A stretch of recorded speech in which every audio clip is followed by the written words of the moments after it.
atraksi udara TNI bakal turut mewarnai upacara perayaan HUT ke-81 Indonesia di Istana Negara Jakarta. Sejumlah pesawat jet tempur nampak melakukan gladi atraksi manuver di langit Jakarta hari ini. Manuver pesawat tempur tersebut menjadi bagian dari persiapan atraksi udara yang akan ditampilkan dalam rangkaian perayaan HUT RI 17 Agustus mendatang. Kemampuan para penerbang TNI yang menjalani latihan tersebut mengundang decak kagum hadirin. Untuk pesawat tempur alutsista yang akan dikerahkan antara lain Rafale F-16 Sukhoi 27, 30, Hawk 100, 200, serta T-50I Golden Eagle. Atraksi udara juga akan kembali diramaikan tim aerobatik Jupiter TNI AU yang akan menerbangkan pesawat KT-18 Wungbi.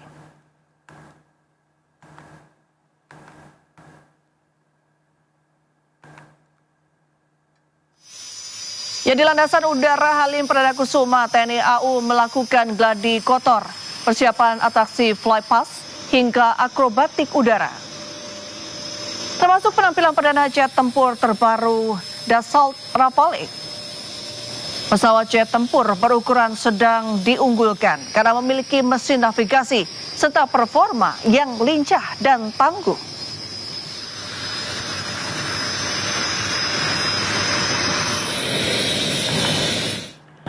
Sementara gladi kotor di kompleks istana juga dilakukan. Sejumlah panggung dan stand tampak mulai berdiri. Tim Paskibraka dan tim pendukung acara Puncak HUT RI turut mematangkan persiapan untuk penampilan 17 Agustus mendatang. 81 pesawat akan melakukan atraksi di Puncak HUT RI ke-81 mendatang.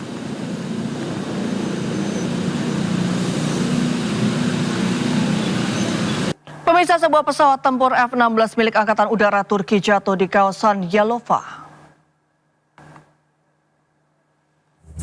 Bola api membumbung ke langit saat pesawat tempur F-16 milik militer Turki jatuh di Provinsi Yalova saat menjalani latihan terbang.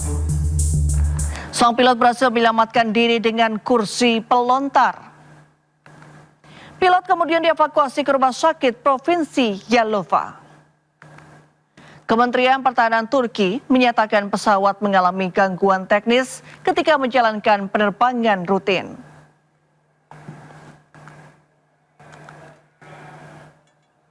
Pemirsa, kelompok Houthi Yaman terus melancarkan serangan. Kali ini mereka menyasar kapal militer milik Arab Saudi. Pasukan Houthi Yaman secara resmi mengumumkan rangkaian serangan baru terhadap kapal militer milik Arab Saudi. Tak hanya itu, Houthi juga menyasar pangkalan Saudi di wilayah Marib dan Muka. Houthi beralasan serangan ini merupakan respons atas agresi dan blokade Saudi. Anggota Biro Politik Ansarullah Ali Al-Dailami mengatakan serangan terhadap kapal dan posisi militer Saudi adalah bagian dari strategi pertahanan. Serangan ini semakin meningkatkan tensi antara pasukan Houthi dengan Arab Saudi.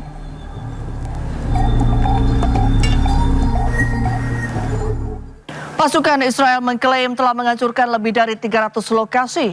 Mereka juga mengaku telah menemukan dan menghancurkan gudang senjata milik Hizbullah. Pasukan Batalion Pengintai Golani Israel telah menyelesaikan operasi selama hampir 50 hari di wilayah Beaufort, Lebanon Selatan.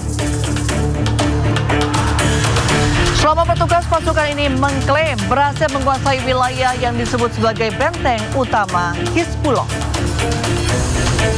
Mereka juga mengaku telah menghancurkan 300 lokasi yang diklaim sebagai infrastruktur milik Hizbullah. Infrastruktur ini termasuk diantaranya adalah gudang senjata dan fasilitas penyimpanan. Pasukan IDF saat ini masih bertahan di Lebanon Selatan. Mereka beralasan untuk menjaga keamanan di wilayah perbatasan ini.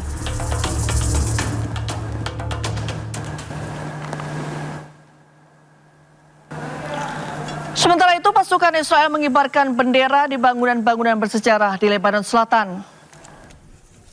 Salah satunya bendera Israel berkibar di atas kastil Dubieh.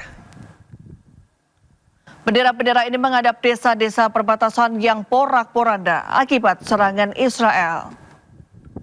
Dubieh adalah salah satu dari 5 benteng yang membentuk kawasan kastil Gunung Amel, diresmikan UNESCO dalam daftar warisan dunia. Kedua wilayah ini masuk daftar warisan dunia dalam bahaya di bawah prosedur darurat.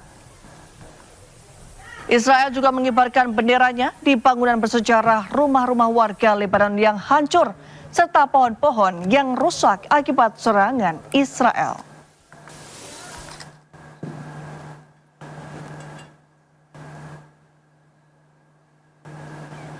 Ya, perang tanpa henti dengan Iran membuat sejumlah awak kapal Amerika Serikat mengalami tekanan mental. 7 personel Angkatan Laut Amerika Serikat dilaporkan tewas akibat bentrokan hebat yang terjadi di kapal induk USS Abraham Lincoln. Bentrokan hebat terjadi antar personel Angkatan Laut Amerika Serikat di kapal induk USS Abraham Lincoln. Menurut laporan sejumlah media, insiden ini bermula ketika penasihat untuk Komando Pusat AS, Brad Cooper, menanggapi keluhan dari awak kapal. Penasihat ini disambut cemoohan saat berbicara. Kondisi pun semakin memanas. Baku hantam terjadi antar awak kapal, mengakibatkan 7 personel militer Amerika Serikat tewas dan sejumlah awak kapal terluka. Kapal induk USS Abraham Lincoln berada di lautan selama 208 hari berturut-turut dan menjadi masa pengerahan tanpa henti terlama bagi kapal induk Amerika Serikat. USS Abraham Lincoln salah satu kapal induk canggih AS yang dikerahkan selama perang melawan Irak.